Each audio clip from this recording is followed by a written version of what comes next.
Ganesh Chaturthi 31મી August 2022ના લગભગ ગણેશ ચતુર્થી આવી રહી છે.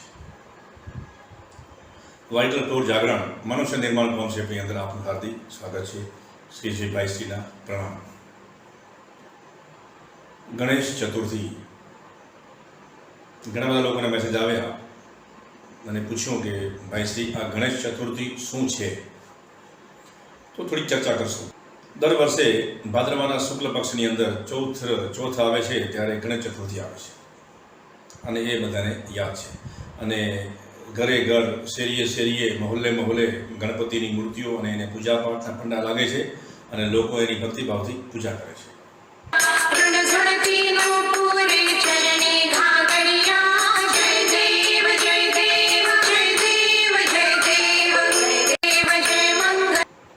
ગણપતિ ઘરમાં હતા અને બારે રસ્તા ઉપર આવી ગયા અને ત્યાં બધા જે પૂજાપાઠો થવા માંડ્યા એ એક અલગ મેટર હતી.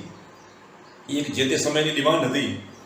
એ વખતે એ વસ્તુ ઈજાદ થઈ છે. એટલે ગણપતિ ઘરમાંથી પૂજાપાઠને બદલે હવે જાહેર ક્ષેત્રમાં આવી અને શેરીઓની અંદર, મોટા ગ્રાઉન્ડની અંદર મોટા પાયે જે જાહેરમાં જે એની પૂજાપાઠની જે રસમ જે નીકળી છે એ એક અલગ કારણથી છે. એની સાથે ધાર્મિક હેતુ કોઈ નથી. એક સામાજિક અને એક અલગ પ્રકારના એક સાંસ્કૃતિક હેતુથી એ વસ્તુ બહાર ગઈ છે અને સારી વાત છે અને એ હોવી પણ જોઈએ. આપણે થોડીક વાત કરશું કે એકચ્યુઅલી ગણેશ ચતુર્થી છે શું, અને ચતુર્થી તો સમજ્યા આવે એ તો ગમે એ દિવસે આવી શકે છે, એનું બહુ સુરાગ મળતું નથી. પણ ગણેશ શું છે, અહીંયા સૌથી અગત્યની વાત છે ભગવાન ગણપતિ. તો એક કથા અનુસાર તો એવું આવે છે કે ભગવાન મહાદેવ તપ કરવા નીકળી ગયા અને પાર્વતીજી એ ઘરે એકલા હતા અને એના શરીરના મેલમાંથી એક પુતળું બનાવ્યું અને પુતળામાં એને પ્રાણ પૂર્યા અને એક પુત્રનું ઉત્પત્તિ થઈ. અને પછી કથામાં એમ આવે છે કે એક કૈલાસની અંદર એક શિવજીની ગેરહાજરીમાં એક નવજાત બાળક રમતું જોઈ અને નારદ મુનિને સવાલ થયો. અને પછીની સ્ટોરી જે તમને ખબર છે કે મહાદેવ આયા, ગુસ્સો થઈ ગયો અને ત્રિશુળથી એનું માથું કાપી નાખ્યું. પછી બહુ બધા દાખલા થઈ ગયા. વિષ્ણુ આવ્યા અને બ્રહ્મા આવ્યા અને પહેલા આવ્યા અને પાર્વતીની એક જીદથી પછી એક હાથીનું માથું કાપી અને એની ઉપર લગાડ્યું અને એક લાંબી સૂંઢવાળો એક દેખાવ થઈ ગયો. અને પછી એને એવું કદરૂપું જે રૂપ હતું અને એમાંથી પછી દેવતાઓએ એને આશીર્વાદ આપ્યા, વરદાન આપ્યા, સિદ્ધિઓ આપી. મહાદેવે સિદ્ધિ આપી, વરદાન આપ્યા. પાર્વતીએ અન્ય બધા દેવી દેવતાઓએ એની અંદર એક શક્તિઓ નિર્માણ કરી અને એને એક પ્રથમ પૂજનીય બને છે એવું જાહેર થઈ અને જે બની રહ્યું છે તમને બધાને ખબર છે. આવું બધું છે. તો ઋષિમુનિઓ જે કથાઓ બનાવી છે એની પાછળ કંઈક લોજિક છે. તો આપણે થોડી ચર્ચા કરશું. ભગવાનની ગેરહાજરીમાં, મહાદેવની ગેરહાજરીમાં એક બાળક રમતું હતું કૈલાસની અંદર અને મહાદેવનો ઘરે આવે છે અને રસ્તો રોકાય છે અને મહાદેવને ગુસ્સો આવ્યો અને મહાદેવે માથું કાપી નાખ્યું. આટલા અકલ વગરના ભગવાન તો આપણા હોય નહીં. પહેલી વાત તો એ એટલી સેન્સ તો હોય ને, જેને આપણે ભગવાન માનતા હોઈએ તો એની અંદર એટલી તો સેન્સ હોય જ છે કે બાળક ગમે એનું છે, નાનું બાળક છે, જીદ છે, હટ છે, તો કાંઈ માથું થોડું કાપી નાખવાનું હોય. પણ વાર્તાઓમાં એવું છે. તો આપણે બધી દિમાગ લગાડીને કે આ બધું શું હશે. તો ગણપતિ છે ને જે એ પાર્વતીનું સંતાન છે. પાર્વતી મીન્સ માયા, એનર્જી ફોર્મેટ છે જેને માયા કહેવાય છે. યા એક એનર્જી ક્રિએશન. એ એનર્જીમાંથી એક એના મેલમાંથી, મતલબ પૃથ્વી તત્વમાંથી એક બાળકનું સર્જન કર્યું અને સર્જન કર્યું અને એ શક્તિને આધીન હતું કે એ પાર્વતીનું જે ધ્યાન રાખવાનું હતું એ ધ્યાન રાખતા હતા. જ્યારે આ વાત મહાદેવને ખબર પડી, મહાદેવ મીન્સ આત્મા યા પરમાત્મા યા એક સુપ્રીમ ઓથોરિટી, એ સુપ્રીમ ઓથોરિટીને ખબર પડી કે આ બાળકની અંદર એક નોન સેન્સ છે, એની અંદર એક ઈગો છે, એની અંદર એક નાદાનિયત છે અને આ બાળક એક જીવ ભાવમાં છે, નહીં કે આત્માના ભાવમાં છે. તો એ મહાદેવે કે જે માથું કાપવાની જે પ્રક્રિયા છે એવી પ્રક્રિયા તો બની હશે કે નહીં બની ભગવાન જાણે, એ મહાદેવને ખબર. પણ આપણે એમાં પડતા નથી. એમ મારો હેતુ એવો છે અને મારું એવું માનવું છે કે માથું કાપવું એનો મતલબ એ છે કે એક મનુષ્યને એના જીવ ભાવમાંથી એના અહંકારને નાશ કરી અને એક દિવ્ય ભાવમાં એને સ્થાપિત કરવો. આ આખા પ્રતિકને કદાચ માથું કાપ્યું એવું કહી શકાય. અને લગભગ આવું જ હોય છે. તો પછી તમને બીજો સવાલ થશે, તો હાથીનું માથું કેમ હતું, મનુષ્યનું માથું કેમ ન મળ્યું? હાથીનું માથું કેમ લાયા? કારણ કે મનુષ્ય જાતિ આખી આવી જ હતી એમ, એટલે મનુષ્યનું માથું કાપવું એ તો એ માથું એનું હતું જ. તો પ્રતિકાત્મક રીતે હાથીનું માથું લાવ્યા. તો હાથી શું છે? હાથી છે ને એક સમૃદ્ધિનું પ્રતીક છે, એક ઠહેરાવનું પ્રતીક છે, એક શક્તિ, સામર્થ્ય, ઐશ્વર્ય એનું પ્રતીક છે. અને એનો જે માથાનો આકાર, બે હુકડા જેવા કાન, બે આંખિયું, એને મોટું માથું, પછી બે દાંત અને લાંબી સૂંઢ, આ જે દેખાવ છે ને, એ દેખાવની પાછળ કાંક લોજિક છે. અને એકચ્યુઅલી હાથી નહોતો, પણ એ હાથી જેવું દેખાતું હતું એટલે છે. તો હવે આપણે વાત કરશું, હવે એ વાત કરશું કે એ હાથી નથી તો એ શું છે, એની આપણે ચર્ચા કરશું. એકચ્યુઅલી એ હાથી નહોતો, પ્રતીકો બનાવ્યા છે ઋષિમુનિઓ સમજાવવા માટે, કારણ કે એની પાસે સમજાવવા માટે કોઈ બીજો રસ્તો નહોતો, એટલે પછી એ હાથીનું માથું મૂક્યું, એવું થઈ ગયું. આપણું જે બ્રેઇન છે, આપણું જે માઇન્ડ છે, એ માઇન્ડ અહીંથી લઈને છેક આમ પાછળ નીચે સ્પાઇન સુધી, છેલ્લા મણકા સુધી આખું જે બ્રેઇન છે એના મુખ્ય 4 ભાગ છે. એનો જે આગળનો જે પહેલો પોર્શન છે, આ દિમાગનો ભાગ 1 નંબર કહેવાય છે. આ આધ્યાત્મિક દ્રષ્ટિ છે, સાયન્સ થોડુંક અલગ છે. પછી આ કાનની સાથેની જે પટ્ટી છે આખી વચ્ચે, મિડ બ્રેન કહેવાય, એ મગજનો પોર્શનનો ભાગ નંબર 2 કહેવાય. પછી જે આ પાછળનો ભાગ છે, આપણી ચોટલી રાખી છે એની પાછળનો ભાગ અને છેક પાછળ ગરદન સુધીનો જે આખો ભાગ છે એ પોર્શન નંબર 3 કહેવાય, એટલે મગજનો ત્રીજો ભાગ. અને પછી ગરદનથી જે સ્પાઇન શરૂ થાય અને સ્પાઇનથી થઈને છે કમરના છેલ્લા મણકા સુધી જે સ્પાઇન છે એ પણ એક મગજનો હિસ્સો છે, અને એને એ મગજનો પોર્શન નંબર 4 છે.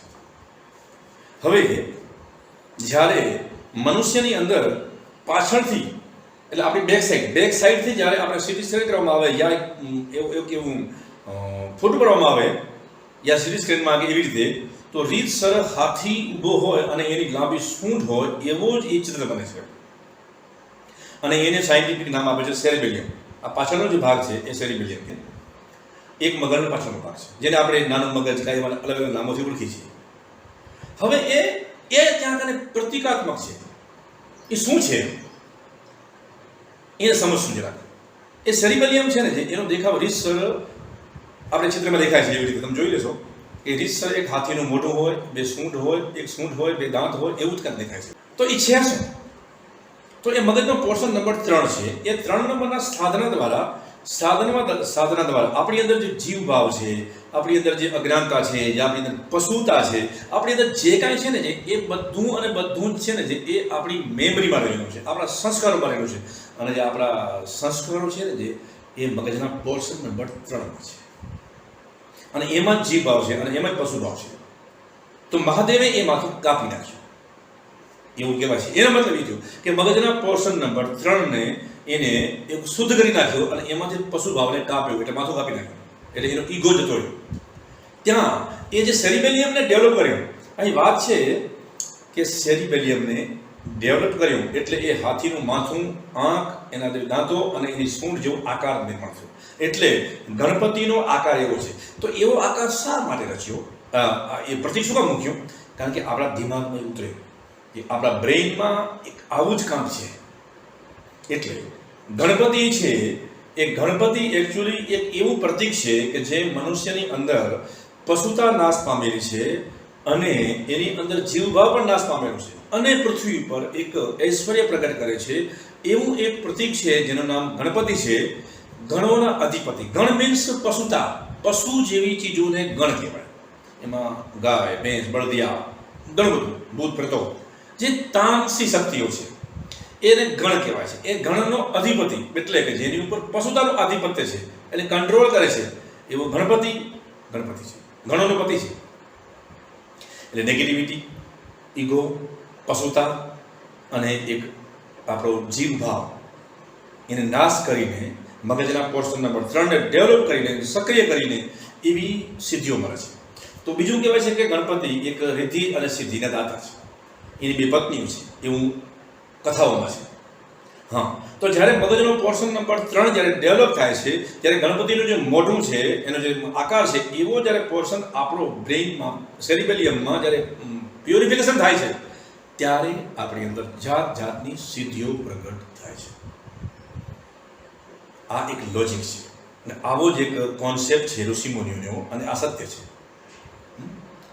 બાકી મનુષ્ય જેટલો નીચ અને પશુતાવાળો છે, તો આપણા ભગવાન પણ એટલા અજ્ઞાની અને અબુધ નથી એમ, કે કોઈ બાળકનું માથું કાપી નાખે પછી હાથીનું માથું પકડીને પછી બેહાડી દે. પણ ઋષિમુનિઓ પાસે આ બધું કહેવાનો કોઈ રસ્તો નહોતો, એટલે એને આવી કથાઓ બનાવીને આપણી સામે રજૂ કર્યું. તો ગણપતિની પૂજા એટલે શું?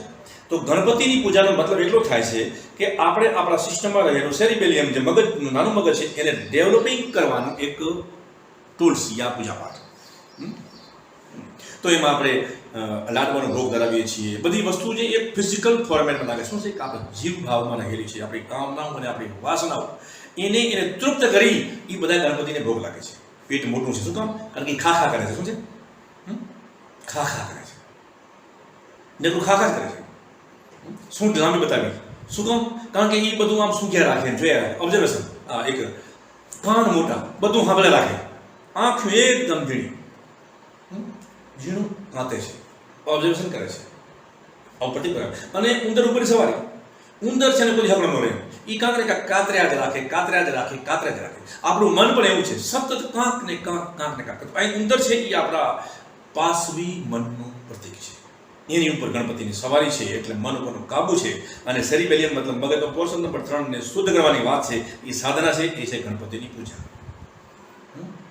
પછી અલગ અલગ કોઈ પૂજા પાઠથી કરે, કોઈ ધ્યાન સાધના કરે, કોઈ યોગ સાધના કરે, XYZ જે પણ કરતા હોય, કોઈ મંત્રમાળા કરે, બધું જ એ સેરિબેલિયમને શુદ્ધ કરવાની એક ટેકનિક છે અને એક ફંડા છે. પણ આપણે પ્રોપર સાયન્સની ખબર ન હોવાથી આપણે ખાલી સ્થૂળ પૂજાપાઠમાં જ રહી ગયા છીએ. તો હે સાધકો, હવે જે 31મી ઓગસ્ટે 2022 જે ગણેશ ચતુર્થી આવી રહી છે, તો જે લોકો ગણપતિની પૂજા કરવા માંગતા હોય એને આ ભાવથી કરવાની કે ગણપતિ છે એ ગણપતિ મીન્સ મારી અંદર ભેજામાં રહેલું મારું સેરિબેલિયમ, અને જેને મારે ડેવલપ કરવાનું છે. મારે જ મારા ગણપતિની પૂજા કરવી છે, એને જ ભોગ ધરાવવો છે. એને ભોગ ધરાવવો મીન્સ મારી અંદર રહેલી વાસનાઓને તૃપ્ત કરવાની છે. એની એક સાત્વિક ઈચ્છાઓને મારે પૂરી કરવી છે. લાડુ, સુગંધ, દ્રવ્ય, આ તે વગેરે વગેરે વગેરે ગંધ, આ જે લીગલ હોય એવી બધી જ વસ્તુઓને જીવને આપી અને એ જીવને તૃપ્ત કરો, ત્યારે એ આપણું સેરિબેલિયમ ખુલે અને પ્રગટ થાય, અને આપણી અંદરનું જે મગજનું પોર્શન નંબર જે 3 છે એ શાંત બને અને એની સિદ્ધિઓ પ્રગટ કરે, અને જીવનની અંદર ખુશાલી આવે, ભૌતિક ચીજોની પ્રાપ્તિ થાય, વગેરે વગેરે વગેરે. અને જ્યારે એ સાધના આગળ વધે અને જે સૂંઢનો ભાગ બતાવ્યો છે, એ સૂંઢનો જે ભાગ છે એ છે આપણી શક્તિ, એ છે ઈશ્વર, એ છે આપણો આત્મા. હા, તો મગજનો પોર્શન નંબર 1, 2 ને છોડી દીધા અને પોર્શન નંબર 3 ને શું નામ દીધું? કારણ કે મગજના પોર્શન નંબર 1 ને અને 2 ને ડેવલપ કરવા માટે અલગ ટેકનિકો છે. તો ગણપતિ પૂજા છે, ગણેશની પૂજા છે, એ મગજના પોર્શન નંબર 3 સેરિબેલિયમને ડેવલપિંગ કરવાનું એક ટૂલ છે. અને આ હેતુથી જો આપણે પૂજાપાઠ કરશું તો એનું અવશ્ય તમને ફળ મળશે. અને આ જ્ઞાન તમારી પાસે હોવું જોઈએ. તો હે દર્શક મિત્રો, ગણેશ ચતુર્થીનું મેં મહાત્મ્ય અને એનું સાયન્ટિફિક રીઝન બતાવ્યું છે. તો મગજનો પોર્શન નંબર જે 3 છે, એટલે કે જેનું પ્રતીક છે ગણપતિ, તો હે દર્શક મિત્રો, તમારે પણ આ ગણપતિની પૂજા કરવી જોઈએ. એ સ્થૂળ ફોર્મેટમાં કરો, ધ્યાન સાધનામાં કરો, યા અન્ય કોઈ પદ્ધતિથી કરો. પણ જ્યારે આપણા મગજનો પોર્શન નંબર 3 જ્યારે સિદ્ધ થાય છે અને સાધના દ્વારા એ આગળ વધે છે, ત્યારે આપણી અંદર ઘણું બધું ભૌતિક જગતમાં અને આધ્યાત્મિક જગતની અંદર એ ઘણી બધી વસ્તુનું એનું ફળ મળે છે. અને એમાંથી એક નવા જીવનની શરૂઆત થાય છે, અથવા તો જીવનની ઘણી બધી અનુકૂળતાઓ પ્રાપ્ત થાય છે. ભૌતિક જીવનમાં અમુક જે ચીજો ખૂટતી હોય એની પણ તમને પ્રાપ્તિ થાય છે. આધ્યાત્મિક જગતની અંદર પણ તમારી અંદર ઘણી બધા એવા પરિબળો જે વિપરીત હોય એ પણ એક અનુકૂળ બનવા માંગે છે. તો આ ગણપતિની પૂજા આપણે પછી એ વિધિ વિધાનવાળી હોય, પૂજાપાઠ હોય, ધ્યાન સાધના હોય, મંત્ર સાધના હોય, કે કોઈ પણ એંગલથી તમને જે પણ પ્રમાણે ઠાવે એ પ્રમાણે તમે ગણપતિની સાધના તમે કરી શકો છો. ગણપતિની સાધના એટલે આપણે સ્વયંના મગજમાં રહેલો જે મગજનો પોર્શન નંબર જે 3 છે સેરિબેલિયમ, એની પૂજા છે. અને ત્યાં ગણપતિનો વાસ છે. બધા લોકો કહે છે કે ગણપતિનો વાસ મૂલાધાર ચક્રમાં છે, પણ આપણું મૂલાધાર ચક્ર અને આપણું સેરિબેલિયમ એક કનેક્ટ છે. એટલે તમે એવી દ્વિધામાં ન રહેશો કે ઘણા લોકો કહે છે કે ગણપતિ મૂલાધારમાં છે અને ઘણા અહીં છે, પણ એ બે એક કનેક્શન છે. અને ત્યાં મૂલાધારનો વાસ છે ગણપતિનો એ કેન્દ્રજીનો મૂલાધારમાં છે, પણ જ્યારે એ સમયમાં પ્રગટ થાય છે ત્યારે એ સેરેબેલિયમમાં આવે છે. આ તમારે યાદ રાખવું. તો આ વિડીયો તમે ગમતો હોય અને ગમશે જ તો તમે લાઈક કરજો અને શેર કરજો અને કોમેન્ટ તો અવશ્ય કરવી, કારણ કે તમારી કોમેન્ટ છે એ મને નવા નવા વિડીયો બનાવવા માટે ઇન્સ્પિરેશન થાય છે અને મને પ્રેરણા આપશે. તો હે દર્શક મિત્રો, તમે મને કોમેન્ટ અવશ્ય કરજો અને વધુમાં વધુ આને શેર કરજો. અને ગણેશ ચતુર્થી આવે ત્યાં સુધી હજારો લાખોની અંદર આ શેર થઈ જવો જોઈએ, જે મેક્સિમમ લોકો સુધી આ માહિતી પહોંચે અને એ બધાને લાભ થાય. ધન્યવાદ.